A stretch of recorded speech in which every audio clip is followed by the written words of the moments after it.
ऊंट और गीदड़ की कहानी बहुत पुरानी बात है। एक जंगल में दो पक्के दोस्त रहते थे। एक था गीदड़ और दूसरा था ऊंट। गीदड़ काफी चालाक था और ऊंट सीधा सा। ये दोनों दोस्त घंटों नदी के पास बैठकर अपना सुख दुख बांटते थे।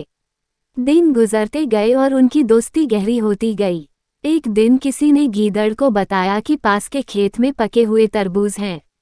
ये सुनते ही गीदड़ का मन ललचा गया, लेकिन वो खेत नदी पार था। अब नदी को पार करके खेत तक पहुंचना उसके लिए मुश्किल था। इसलिए वो नदी पार करने की तरकीब सोचने लगा। सोचते सोचते वो ऊंट के पास चला गया। ऊंट ने दिन के समय गीदड़ को देखकर पूछा, मित्र, तुम यहाँ कैसे? हम तो शाम को नदी किनारे मिलने वाले थे। तब गीदड़ ने बड़ी ही चालाकी से कहा, देखो मित्र, पास के ही खेत में पके तरबूज हैं। मैंने सुना है तरबूज बहुत मीठे हैं। तुम उन्हें खाकर खुश हो जाओगे, इसलिए तुम्हें बताने चला आया। ऊंट को तरबूज काफी पसंद था। वो बोला, वाह, मैं अभी उस गांव में जाता हूँ। मैंने बहुत समय से तरबूज नहीं खाए हैं। ऊंट जल्दी जल्दी नदी पार करके खेत जाने की तैयारी करने लगा। तभी गीदड़ ने कहा, दोस्त, तरबूज मुझे भी अच्छे लगते हैं, लेकिन मुझे तैरना नहीं आता है।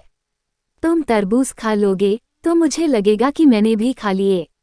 तभी ऊंट बोला, तुम चिंता मत करो, मैं तुम्हें अपनी पीठ पर बैठाकर नदी पार करवाऊंगा। फिर साथ में मिलकर तरबूज खाएंगे। ऊंट ने जैसा कहा था वैसा ही किया। खेत में पहुंचकर गीदड़ ने मन भरकर तरबूज खाए और खुश हो गया। खुशी के मारे वो जोर जोर से आवाजें निकालने लगा। तभी ऊंट ने कहा, तुम शोर मत मचाओ, लेकिन वो माना नहीं। गीदड़ की आवाज सुनकर किसान डंडे लेकर खेत के पास आ गए। गीदड़ चालाक था, इसलिए जल्दी से पेड़ों के पीछे छुप गया। ऊंट का शरीर बड़ा था, इसलिए वो छुप नहीं पाया। किसानों ने गुस्से के मारे उसे बहुत मारा। किसी तरह अपनी जान बचाते हुए ऊंट खेत के बाहर निकला। तभी पेड़ के पीछे छुपा गीदड़ बाहर आ गया। गीदड़ को देखकर ऊंट ने गुस्से में पूछा, तुम क्यों इस तरह चिल्ला रहे थे? गीदड़ ने कहा कि मुझे खाने के बाद चिल्लाने की आदत है, तभी मेरा खाना पचता है। इस जवाब को सुनकर ऊंट को और गुस्सा आ गया।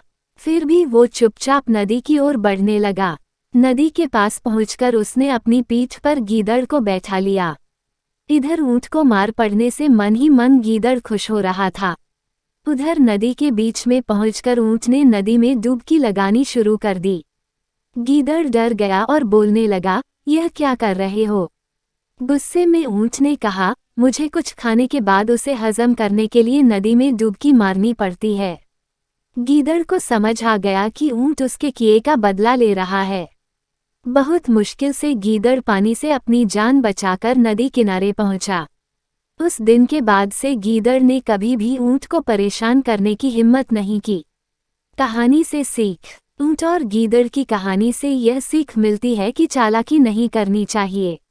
अपनी करनी खुद पर भारी पड़ जाती है। जो जैसा करता है उसे वैसा ही भरना होता है।